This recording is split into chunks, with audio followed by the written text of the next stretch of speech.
दोस्तों, agree UPSC optional channel पर मैं आप सभी का स्वागत करता हूं। आज हम पढ़ेंगे reasons for emergence of anti microbial resistance. Anti microbial resistance means ऐसे माइक्रोब्स जो इनको हम बोलते हैं सुपर बग्स। ये नाम आप ज़रूर ध्यान रखना, इस टर्म को मेंस में लिखने में अच्छा इंप्रेशन पड़ेगा टीचर पे चेक करने पे। सुपर बग्स बोलते हैं हम। तो एंटी माइक्रोबियल रेजिस्टेंस मीन्स ऐसे माइक्रोब्स जो उनकी जो रेगुलर ट्रीटमेंट है, जो दवाई उनके खिलाफ इफ़ेक्टिव है, उनके अगेंस्ट उनको किल करती है, उस दवाई से वो रेजिस्टेंस डेवलप कर लें खुद के अंदर। अपना जेनेटिक मेकअप ऐसा चेंज कर लें कि उस खुद के अंदर रेजिस्टेंस डेवलप कर लें उस दवाई के अगेंस्ट। उसे हम बोलते हैं एंटी माइक्रोबियल रेजिस्टेंस। तो इसके कारण क्या क्या होते हैं, रीजंस की एमरजेंस ये आ क्यों रहा है। आजकल हर जगह एंटी माइक्रोबियल रेजिस्टेंस के बारे में बातें हो रही हैं। ये आ क्यों रहा है, इसके कारण देखेंगे हम। पहला है जी misuse of anti microbials in humans and animals. आपने भी देखा होगा, लगातार क्या हर घर में लगभग ऐसा होता है कि किसी की कोई बुखार हो गया। तो बुखार कई कारणों से हो सकता है इंसान को। सब गए मेडिकल स्टोर वाले से लेते हैं। गांव में आजकल देहात में क्या होता है, मेडिकल स्टोर वाले से दवाई ले आए, पेन किलर दे देगा, एक पैरासीटामोल की टैबलेट दे देगा। उसको कोर्स होता है हर दवाई का ना, हर बीमारी का। तो जो दवाई प्रेस्क्राइब करता है फिजिशियन, उसके अकॉर्डिंग ही लेनी चाहिए। पर होता क्या है, यदि एक फिजिशियन से भी कोई दवाई लेके आया, 2 दिन में वो ठीक हो गया, तो दवाई को कोर्स पूरा नहीं करेगा, डिसकंटिन्यू कर देगा।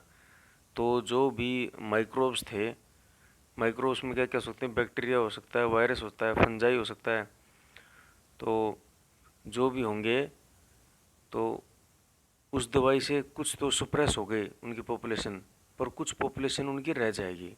तो दोबारा एमरजेंट होंगे दोबारा वो, और उसको दोबारा से इन्फेक्ट कर सकते हैं, या स्प्रेड होके किसी और इंसान के अंदर जाएंगे, उसको स्प्रेड करेंगे। और जो मेडिकल स्टोर से ले रहे हैं, उनका तो 2-3 हैवी डोज ली, ट्रीटमेंट हुआ ठीक है, नहीं हुआ ठीक है, उनके भी ऐसे ही होता है, बाद में स्प्रेड होते हैं।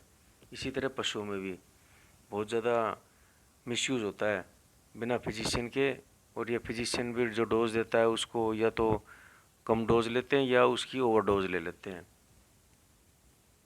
दूसरा कारण है जी inappropriate use in agricultural sector. Agricultural sector से हमारा तात्पर्य है कि जो क्रॉप प्लांट्स में जो हर्बिसाइड्स और इंसेक्टिसाइड पेस्टिसाइड का स्प्रे होता है उसके। और जो पोल्ट्री सेक्टर है, पोल्ट्री सेक्टर में आपने सुना होगा, तो सारा खेल ही एंटीबायोटिक्स का है। जो भी ये आते हैं मुर्गे खाने के लिए, जिनका चिकन वगैरह बनता है, तो ये सब एंटीबायोटिक्स का खेल है।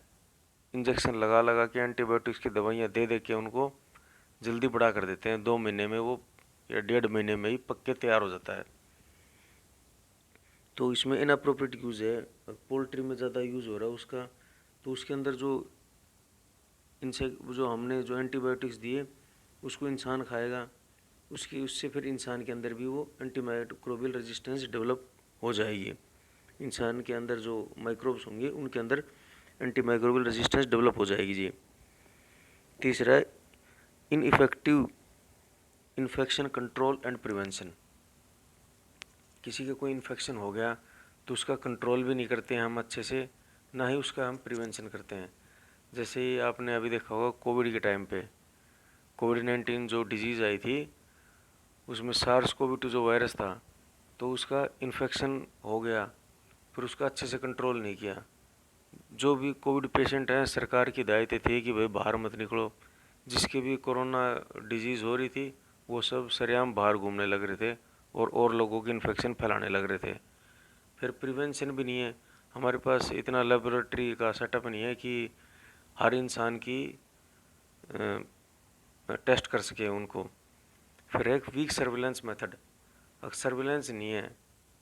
वो ऐप बनाई थी, उस ऐप की ज़्यादा लोगों ने इंस्टॉल नहीं किया, तो इसलिए वो कामयाब नहीं हो पाई। तो सर्विलांस क्या है कि इतना भारत एक डेवलपिंग कंट्री है, ज़्यादा हेल्थ पे एक्सपेंडिचर करते नहीं है, ना गवर्नमेंट कर पाती, और आउट ऑफ पॉकेट एक्सपेंडिचर लोगों का बहुत ज़्यादा रहता है, तो सर्विलांस बहुत कम है भारत में। इसके लिए एक एंटीमाइक्रोबियल रेजिस्टेंस को कर्ब करने के लिए वर्ल्ड हेल्थ ऑर्गेनाइजेशन है, जिसका जेनेवा स्विट्जरलैंड में हेडक्वार्टर है, उसने एक अवेयर टूल बनाया है। अवेयर टूल से मतलब है एक्सेस, वॉच और रिजर्व। एक्सेस मीन्स ये दवाई 24 घंटे, और जो भी कोई इन्फेक्टेड पेशेंट आया है तो उसको सबसे पहली डोज इस दवाई की दी जाएगी, उन्हें हम एक्सेस में रखेंगे उन दवाइयों को। फिर एक वॉच, जो एक्सेस वाली दवाइयाँ हैं वो उन पर काम नहीं कर पाई है, तो ये सेकंड लाइन ऑफ कंट्रोल है उस डिजीज़ के अगेंस्ट, इस दवाई का हम यूज़ करेंगे। फिर थर्ड लाइन है जी रिजर्व। रिजर्व मीन्स ये दवाइयाँ रहेगी अवेलेबल, पर हम इनका, जब ये दोनों दवाइयों से, फर्स्ट और सेकंड लाइन ऑफ डिफेंस है, इन दवाइयों से जब ट्रीटमेंट नहीं कर पा रहे हैं तो ही हम इस रिजर्व वाले ऑप्शन पे जाएंगे। तो WHO का ये प्लान है कि एंटी माइक्रोबियल रेजिस्टेंस है उसको कर्ब किया जा सके, इसलिए ये प्लान WHO द्वारा लॉन्च किया गया है जी।